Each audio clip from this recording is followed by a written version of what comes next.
कहा है कि तुम्हें स्कूल में दिन भर खाने को कुछ भी ना दिया जाए। याद रखना, अगर मैंने तुम्हें खाना खाते देख लिया ना तो फिर मैं तुम्हारी माँ से तुम्हारी शिकायत कर दूंगी और तुम्हें एक गांव में सुधा नाम की एक बहुत मोटी लड़की रहा करती थी। गांव के सभी लोग उसके मोटापे की वजह से मोटी मोटी कहकर उसे बुलाया करते थे। सुधा को भूख बहुत लगती थी। वो चाहे जितना भी भोजन करती मगर उसकी भूख कुंभकर्ण की नींद की जैसी थी। उसका पेट ही नहीं भरता था। उसकी माँ विमला को उसकी बड़ी चिंता रहती थी। एक दिन सुधा सज धज कर कहीं जा रही थी। अरे इतना सज धज के कहाँ जा रही है सुधा? आज ना तो होली है और ना ही दिवाली। क्या माँ, कभी कभी तो मैं श्रृंगार करती हूँ, अब उसमें भी आपको दिक्कत होने लगी? क्योंकि जब जब तू श्रृंगार करती है ना तब तब मेरा दिल बैठ जाता है, ये सोचकर कि पता नहीं तू किसका बेड़ा गर्क करने जा रही है। गांव वाले तो मेरा मजाक उड़ाते ही हैं। अब तो आप भी गांव वालों के साथ साथ मिलके मेरा मजाक उड़ाने लगी। गांव वाले तेरा मजाक नहीं उड़ाते, सच कहते हैं। कितनी बार कहा है कि कम खाया कर, कम खाया कर। मजाल है कि तेरी कान पर जू भी रेंगी हो और नतीजा ये हुआ कि तू हो गई है फूल के कुप्पा। हाँ तो क्या बुरी बात है माँ, फूल के कुप्पा ही तो हुई हूँ ना, सूख के छुहारा तो नहीं हुई। मुझे ऐसी लड़कियाँ बिल्कुल भी पसंद नहीं है कि जरा सी हवा चले और उसमें वो उड़ जाए। हाँ लेकिन मुझे भी ऐसी लड़कियाँ पसंद नहीं जिनके शरीर बुलडोजर की तरह हो जाए कि अगर गलती से भी उनका शरीर किसी दीवार से टकरा जाए तो दीवार ही टूट कर गिर जाए। मैं जा रही हूँ माँ, घर आकर बात करूँगी। अरे मेरी बात तो सुन। अरे मगर सुधा विमला की पूरी बात सुने बगैर ही वहाँ से चली गई। इधर सुमन का घर जगमगा रहा था। बारात आ चुकी थी। सुमन के पिता कन्हैया लाल दरवाजे पर अपने सभी अतिथियों का स्वागत कर रहे थे कि तभी कन्हैया लाल की नजर दूर से आई हुई सुधा पर पड़ी। कन्हैया लाल घबराते हुए तुरंत अपने बगल में खड़े नौकर छोटू से बोले, छोटू, ये मैं क्या देख रहा हूँ? क्या देख रहे हैं मालिक, और अचानक आप इतने घबरा क्यों गए? अरे वो सामने उस मुसीबत को देखा जो हमारे ही घर की ओर चली आ रही है।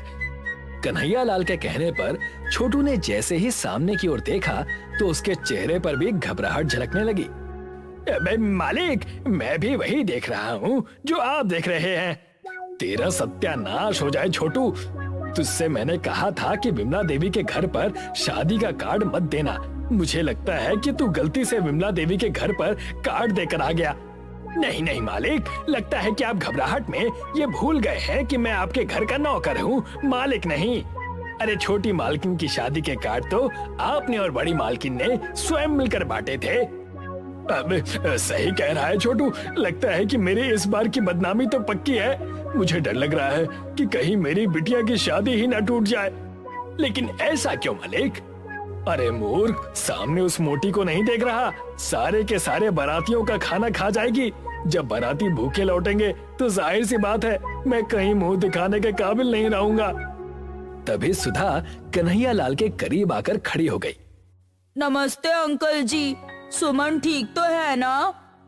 हाँ हाँ बिल्कुल ठीक है सुमन। सुमन को क्या हुआ? अरे उसका अभी विवाह होने वाला है।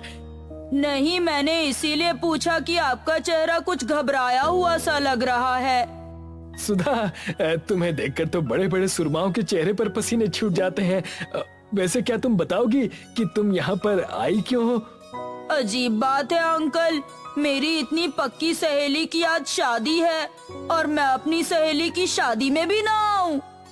हाँ लेकिन मैंने तुम्हारे घर पर शादी का कार्ड नहीं दिया था। कार्ड? कार्ड तो गैरों को दिया जाता है अंकल, अपनों को नहीं दिया जाता। जब माँ ने मुझे बताया कि आपने शादी का कार्ड नहीं भेजा तो मुझे बिल्कुल भी बुरा नहीं लगा, बल्कि मैंने तो यही कहा कि कन्हैया लाल जी को मैं अपना पिता मानती हूँ और बेटी क्या अपने पिता के घर ऐसे ही नहीं जा सकती? बेटी को भला कार्ड की क्या आवश्यकता? खैर वो सब छोड़िए, ये बताइए कि भोजन का इंतजाम कहाँ पर है? कन्हैया लाल मजबूरी में छोटू की ओर देखता हुआ बोला, छोटू, जाओ सुधा को बता दो कि अतिथियों के भोजन का इंतजाम हमने कहाँ किया है। छोटू सुधा को पंडाल की ओर ले गया। सुधा जमीन पर बैठ गई और छोटू की ओर देखकर बोली, जाओ जाकर जल्दी से मेरे लिए गरम गरम पूरी लेकर आओ।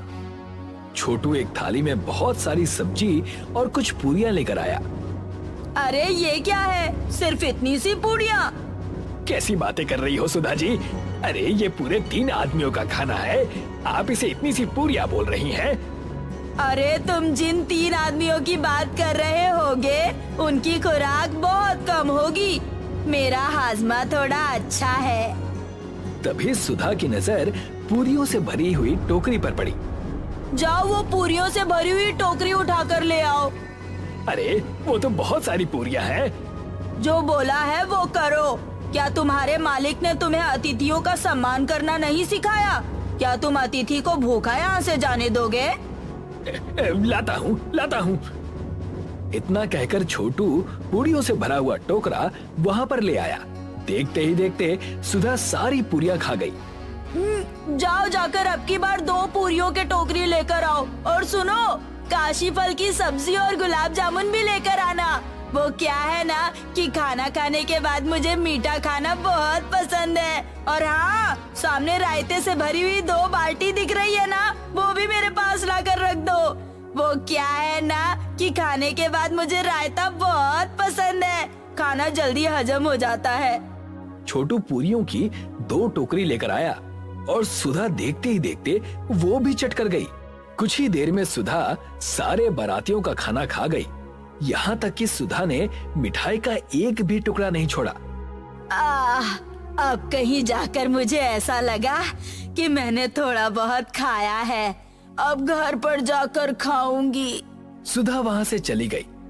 अरे मैं तो लुट गया, मैं बर्बाद हो गया। अगले दिन सुधा की माँ विमला बाजार में किसी काम से आई कि तभी उसकी नजर कन्हैया लाल पर पड़ी, जो अपने परिवार के साथ बोरिया बिस्तर समेटकर कहीं जा रहा था। अरे नमस्ते कन्हैया लाल जी, अपने परिवार के साथ सारा सामान लेकर कहाँ जा रहे हैं आप? जी अजी, कहाँ जाऊंगा, ये गांव छोड़कर जा रहा हूँ, वो भी आपके कारण। मैं कुछ समझी नहीं कन्हैया लाल जी। कल मेरी बेटी सुमन की शादी थी। आपकी बेटी सुधा बगैर बुलाए वहाँ पर आ गई और सारे बारातियों का खाना खा गई। आपको पता है, सारे बारातियों को भूखा वापस लौटना पड़ा। लड़के वाले तो शादी तक से इनकार करने लगे, ये बोलकर कि मैं बारातियों को ठीक से भोजन तक नहीं दे पाया। कुछ वर्षों बाद मेरी छोटी बिटिया की भी शादी है। आपकी बेटी कल को मेरी छोटी बिटिया की भी शादी में पहुंच जाएगी और सारे बारातियों का खाना खा जाएगी।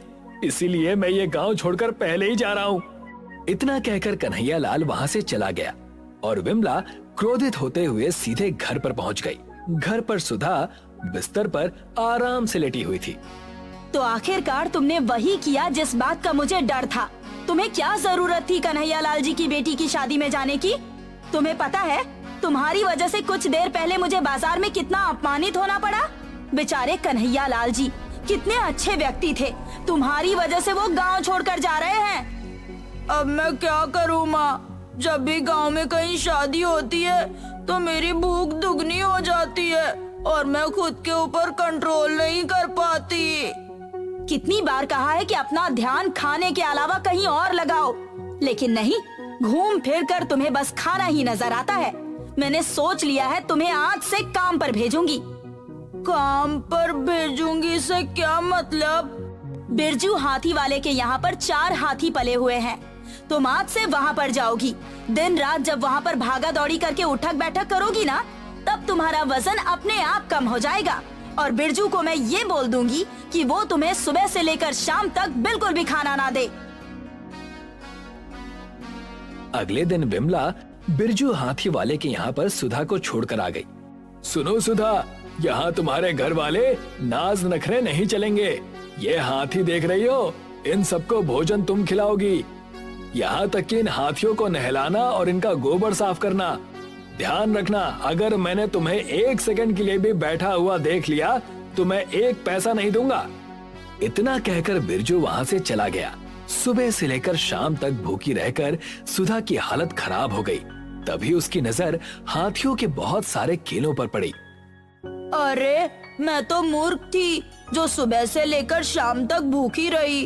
अरे केले किस काम आएंगे? सुधा हाथियों के सारे केले खा गई। ये तुमने क्या किया सुधा? ये तो हाथियों के 10 दिन का खाना था। मैं तो लुट गया, बर्बाद हो गया। क्या मैं कल से काम पर आऊं बिरजू चाचा? नहीं सुधा, तुम्हें अब कल से काम पर आने की कोई जरूरत नहीं। मुझे तो लगता है कल से अब मुझे कोई और काम देखना पड़ेगा ताकि मैं अपने हाथियों के लिए कहीं से भोजन का इंतजाम कर सकूं। बिरजू ने सुधा को काम से निकाल दिया, बल्कि वो बेचारा तो खुद मजदूरी करके अपने हाथियों का पेट पालने में लगा हुआ था। मगर सुधा की भूख दिन ब दिन बढ़ती जा रही थी। थक हार कर विमला ने सुधा की नौकरी एक सरकारी स्कूल में लगवा दी। सुधा सरकारी स्कूल में नौकरी पर जाने लगी। सुधा, तुम्हारे बारे में तो सभी लोग जानते हैं कि तुम कितनी बड़ी भुक्खड़ हो। यहाँ तक कि तुमने बिरजू हाथी वाले तक का बेड़ा गर्क कर दिया। इसमें मेरी कोई गलती नहीं है मैडम जी। अब मुझे भूख ही इतनी लगती है तो मैं क्या करूं? तुम्हारी माँ ने मुझसे कहा है कि तुम्हें स्कूल में दिन भर खाने को कुछ भी ना दिया जाए। याद रखना, अगर मैंने तुम्हें खाना खाते देख लिया ना तो फिर मैं तुम्हारी माँ से तुम्हारी शिकायत कर दूंगी और तुम्हें एक फूटी कौड़ी भी नहीं दूंगी। 2 दिन तक सुधा ने तो बड़ी मुश्किल से अपनी भूख के ऊपर कंट्रोल किया। दोपहर के समय सुधा भूख से बेहाल स्कूल में थी कि तभी उसकी नाक भोजन की सुगंध से टकराई। अरे, ये इतनी अच्छी खुशबू कहाँ से आ रही है? मुझे जाकर देखना चाहिए कि स्कूल में आखिरकार इतना अच्छा भोजन कौन लेकर आया है। सुधा ने देखा तो वहाँ पर सरकार की तरफ से आया हुआ बहुत सारा भोजन रखा हुआ था। देखते ही देखते सुधा सारा भोजन चट कर गई। तभी वहाँ पर स्कूल की प्रिंसिपल आ गई। अरे, तुमने ये क्या किया सुधा? तुम तो सारे बच्चों का खाना खा गई। मुझे बहुत तेज भूख लग रही थी मैम। मुझे पता ही नहीं चला कि सारा भोजन समाप्त हो गया। तुम्हारी सजा ये है कि आज रात तुम घर नहीं जाओगी। सारी रात बंद रहोगी। सुबह तक तुम्हारी अक्ल ठिकाने आ जाएगी। प्रिंसिपल सुधा को बंद करके चली गई।